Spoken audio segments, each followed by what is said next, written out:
Hey everyone, this was going to be a how to fix Doomfist in Overwatch 2 video, but the more I looked into it, honestly, ladies and gentlemen, the angrier I got. It's almost like every move deserves its own video because I don't know what the hell the developers were thinking when they were designing this new Doomfist. And I get it. I'm not trying to be an internet asshole, right? I know that making games and balancing is hard, but like, there's some things in here I'm just like, how could, who decided on some of these things? Some of the decisions made almost in a way have me convinced that a lot of the people designing Doomfist have never fucking played him. But yeah, that's just me being a little bombastic, but I just can't believe some of the decisions that were made for this. But anyways, so since I'm going to be splitting it up between the moves he has that need changes, so it's probably going to end up being 3. There'll be the Rocket Punch, the Power Shield, and the his ultimate. Because the Seismic Slam, I don't really think is that bad. But you know, maybe just to have everything done, I might do that too. But yeah, at the end of this video, I will have some proposals of how to fix it. And if anybody has any other ideas of their own, you know, feel free to say it in the comments. So to start off, Doomfist needs to be built completely around his punch. This is a complete non-negotiable. His name is Doomfist. Right now, Doomfist punch does 25 to 35 damages depending on, you know, its charge level, and 20 to 40 damages when you hit a wall accordingly. Yeah, that's right, ladies and gentlemen, you heard me right. His regular melee punch is stronger than his uncharged gauntlet punch, which does 30 damages, while his gauntlet does 25. Even thematically, this doesn't make any fucking sense. You're honestly better off meleeing someone twice than using your fucking move. Especially when you start to consider the charge up time. This is ridiculous. This is completely stupid. But let's go back in time and look into why they made this decision to change his whole punch dynamic to begin with. The problem with Doom's punch, according to Blizzard, was that it didn't feel good for the opponent to be punched into a wall out of nowhere and instantly be dead, despite the fact that, you know, in such situations, Doomfist can really easily be killed. I've said this before. I've also heard somebody else say it before, one of the top Doomfist players. He said the way to counter a Doomfist is to just to know where he is. Like, if you can anticipate where Doomfist is coming from, he can't do anything. Because he has to hit his entire combo in order to get a kill, or else he's going to die. So anyways, they got rid of it because essentially it didn't feel good for the opponent. So, you know, Doomfist comes out of nowhere, punches you in the wall, you're dead, you don't really know what happened. I get that rationale. But I wonder why, for some reason, this doesn't apply to Roadhog's hook, which does practically the same thing, especially with how often people play Roadhog as a flanker, even in Overwatch 2 where there's only one tank. Roadhog often comes out of nowhere, you don't even know he's there, and suddenly you're hooked and you're dead. And you know you're dead as soon as you're hooked, depending on the character you're playing. So it's just like a whole second of, oh, well, I guess I fucking died. And on top of that, Roadhog's hook brings no risk to Roadhog, like at all. If he misses, there's no downside to it. He just waits his, 8 seconds, and then he gets it back. Doomfist, if he misses, pretty good chance he's gonna die. Even Orissa's javelin that she throws and has no risk at all using does 60 damages on impact, pushes you into a wall, and does an additional 40 damages and stuns you. That is almost hypocritical.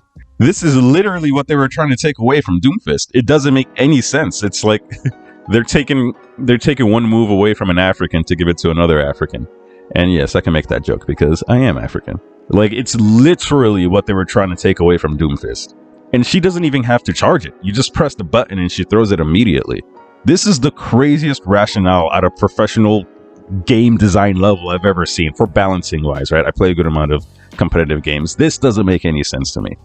And for Orisa, the main damage is done from the initial impact, and then the wall damage is more of a bonus. Maybe that should be what Doomfist's punch is like. And even if it's not, you know, I would be fine with that. But it's crazy how much better her javelin is over his punch. Like, the more I'm talking about it, the more I just don't understand how they gave it to her while saying everything about it was bad on Doomfist. Her javelin does just about everything that Doomfist's punch used to do, but with no risks. So I've heard the argument of well, the difference is that Doomfist can use his punch to fly over buildings and land in the middle of the enemy team, surprising everybody. If Doomfist is using his punch to fly over buildings and get into the middle of the fight, he's not going to use his punch in the middle of the fight, right? He needs it to get out. And that's one of the big problems with what motivated the changes to Doomfist. A lot of the complaints were from people who were tired of getting punched that have no understanding of how Doomfist works. They don't know that every time a Doomfist attacks you, he was probably just going to die. They don't understand the high risk, high reward aspect of, his gameplay mechanic. And if you just know where he's coming from, you could just stop him. Every character in the game in Overwatch 1 countered him. Just about every single character, besides like Sigma.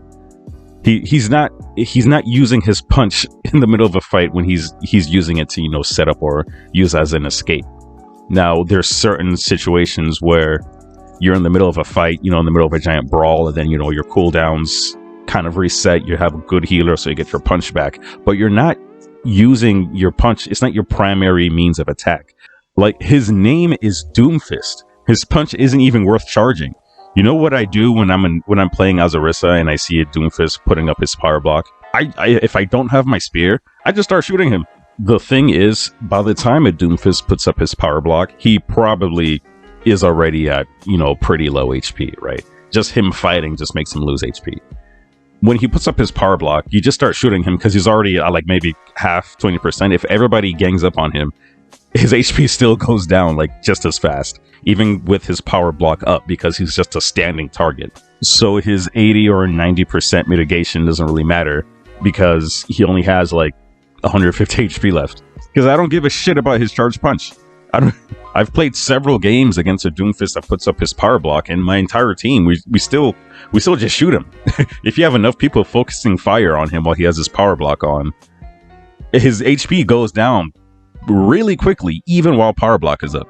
And honestly, his HP goes down maybe even faster while he has power block up than it would if he had, I don't know, something like his uppercut back. Because the secret tankiness of Doomfist was masked under his mobility.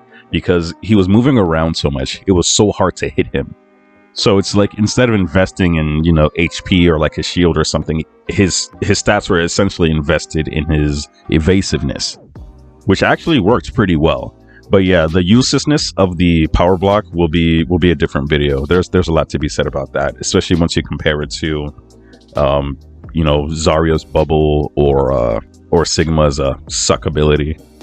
And they also try to make up for the lack of damage with a long stun. The long stun you really only see the major impact of that if you fully charge your punch. But what's weird is that they had specifically said that they wanted to get rid of the stuns. The stun's nice, but it's only really useful after you power up your fist. But even then, you have nothing to follow it up with. It's a contradiction to what they said they were trying to do. Give us back the damage and reduce or completely get rid of the stun. And I think everyone would be happy to lose the stun for more damage, because the damage he's doing now is laughable. Now, let's talk about how we can fix this. I have a few ideas. If anybody else has other ideas, let's put it in here. My Doomfist videos tend to do pretty well on here, so who knows? Maybe somebody might see it and get some ideas. So, first of all, if it's going to be this week, if the punch is going to be this week and there is no way to convince anybody to increase the damage of his punch, I say get rid of charging up your fist and average out the damage. There is no reason to keep the charge other than trying to keep it the way it was in Overwatch 1. But yes, something this week does not need to be charged the way it currently is. The charge up was to give people an opportunity to fight back or defend themselves before they were killed. That's why the noise was so loud in the game in Overwatch 1, so that everybody knows, hey, there's a Doomfist around here who's charging his gun. He's charging his fist. Be vigilant. And then people could turn around, sleep you, kill you, all that type of stuff, because there was an actual threat. This thing doesn't kill anymore. If you're going to keep it this week, get rid of the charge and maybe even lower the cooldown. It'll be kind of cool to be alternating between the pathetic rocket punch and, his standard melee punch. Back and forth as if he's like pummeling the opponent, right clicking and meleeing and right clicking and meleeing. That'd be kind of cool in a way to kind of give him back that fighter feel. one of the cool things about Doomfist in Overwatch 1 was it was like you were playing a fighting character in a shooting game, right? You drop down and then you uppercut somebody and then you punch him and you shoot him and then you can melee them. Like it was like you were fighting niggas. So yeah, that's just a, you know, a fun idea I had. But yeah, some fighting, you know, mechanic like this would actually be like really cool.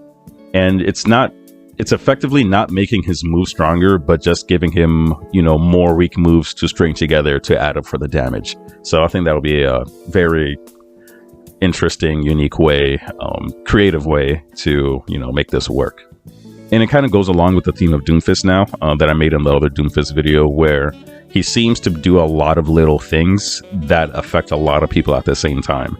So it'll be that kind of, you know, it'll match the flow. Now, if they don't want to remove the charge up time, double the damage. Just fucking double the damage.